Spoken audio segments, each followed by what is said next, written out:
नमस्कार, मैं हूं नित्यानंद शर्मा। हरियाणा विधानसभा चुनाव का सबसे बड़ा सवाल है, किसके सिर होगा ताज, किसकी उठेगी खाट। चुनावी माहौल अपने चरम पर है।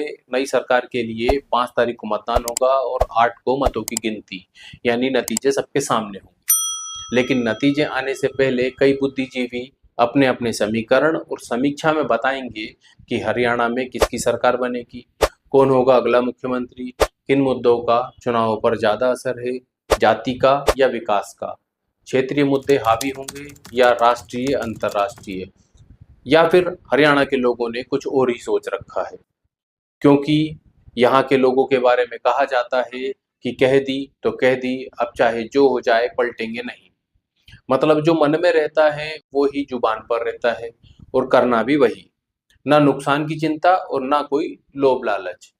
हरियाणा के लोगों के बारे में कहा जाता है कि यहाँ के लोग बात के धनी होते हैं। यह व्यवहार चुनावों में देखने को मिलता है, ऐसा नहीं है, हरियाणा का स्वभाव ही ऐसा है। तभी सेना में जवान और अन्नदाता किसान ही है हरियाणा की पहचान। चुनावी माहौल में पूरी तरह डूबा हरियाणा पिछले 2 दशक में कांग्रेस और भाजपा दोनों की सरकार का अनुभव कर चुका है। पहले दशक में कांग्रेस के भूपेंद्र सिंह हुड्डा और दूसरे दशक में भाजपा के मनोहर लाल खट्टर, फिर नायब सिंह सैनी को भी मुख्यमंत्री के रूप में काम करते हुए देख चुका है। कांग्रेस के 10 साल में कोई ना कोई बड़ी कमी तो रही होगी, तभी हरियाणा की जनता ने भाजपा को सत्ता की जवाबदेही दी थी। लेकिन यह सब तो हो गई बीते समय की पुरानी बातें। किसने क्या किया, कांग्रेस और भाजपा दोनों ही चुनावी प्रचार और रैलियों में सबके सामने रख रहे हैं। इस बार के चुनाव 2024 के विधानसभा चुनाव का किस्सा ही अलग है। हरियाणा में इस बार से पहले जब भी चुनाव हुए, विकास के मुद्दे से बड़ा जातियों का मुद्दा ही रहा है। यह पहली बार देखने को मिल रहा है कि लोग विकास के नाम पर भी वोटिंग करने का मन बना रहे हैं।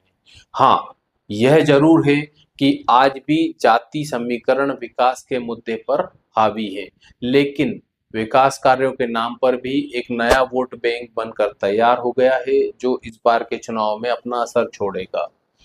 हरियाणा में सड़क, बिजली, पानी, शिक्षा, रोजगार और स्वास्थ्य सेवाओं का स्तर पहले से सुधरा है। हरियाणा पहले से बेहतर स्थिति में पहुंचा है, ऐसा यहाँ के लोगों का मानना है।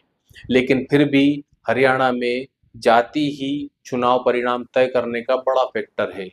चाहे जितने भी बड़े विकास के काम कर दो, जाट और दलित 2 समाज ऐसे हैं जो तय करते हैं किसकी सरकार हरियाणा में बनेगी।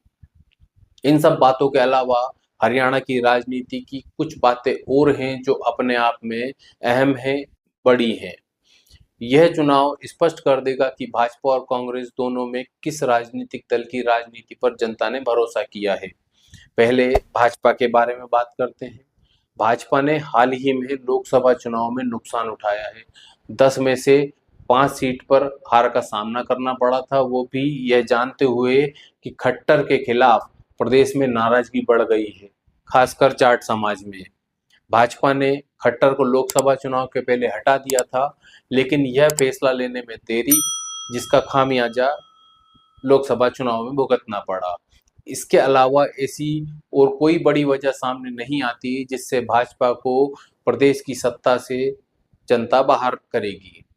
टिकट वितरण में असंतोष और कुछ नेताओं के बागी तेवर, यह तो हर चुनाव में होता है, सामान्य सी बात है।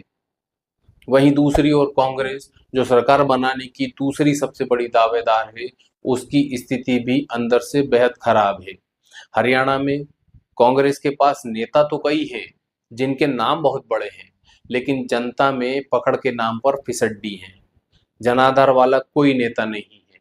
केवल गांधी परिवार के दरबार में हाजिरी इनकी नेतागिरी का बड़ा आधार है। पूर्व मुख्यमंत्री भूपेंद्र सिंह हुड्डा राज्य में ऐसे नेता हैं जो अपने अकेले के दम पर कांग्रेस को चला रहे हैं, या यह कह सकते हैं कि किसी को नेता बनने ही नहीं दे रहे। लेकिन फिर भी कांग्रेस के पास और भी नेता हैं, जैसे कुमारी सैलजा, चौधरी बीरेन्द्र सिंह, रणदीप सुरजेवाला, दीपेंद्र हुड्डा, अशोक तंवर और वर्तमान अध्यक्ष उदय भान सरीके। लेकिन वही बात भूपेंद्र सिंह हुड्डा के आगे किसी की भी दाल नहीं गलती। इनमें एक दो नाम तो ऐसे हैं जो अपनी जमानत भी नहीं बचा पाते, लेकिन गांधी परिवार से नजदीकी के कारण राजनीति में जिंदा हैं। कुमारी सैलजा के साथ पिछले दिनों में किस तरह की राजनीति हुई है, हरियाणा की राजनीति को समझने वाले लोग इसको भली भांति जानते हैं। दलित महिला नेत्री को कांग्रेस के भीतर ही कितना अपमान सहन करना पड़ा है, वो इस बात से ही समझा जा सकता है कि प्रदेश अध्यक्ष तो बन गई, लेकिन पदाधिकारी घोषित नहीं कर पाई।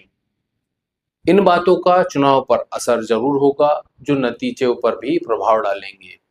आज की स्थिति को देखकर कुछ भी कहा जाना जल्दबाजी होगा कि हरियाणा में भाजपा की सरकार बनेगी या कांग्रेस की। किसी भी राजनीतिक दल को स्पष्ट बहुमत मिलता नहीं दिख रहा। मेरा जो अनुमान है उस हिसाब से भाजपा अपनी स्थिति जो पिछली बार थी वही, यानी 40 सीटें ही जीतती दिख रही है, और इस बार भी निर्दलियों का सहारा ही प्रदेश में सरकार बनवाएगा। पूर्ण बहुमत किसको मिलेगा यह अभी स्पष्ट नहीं है।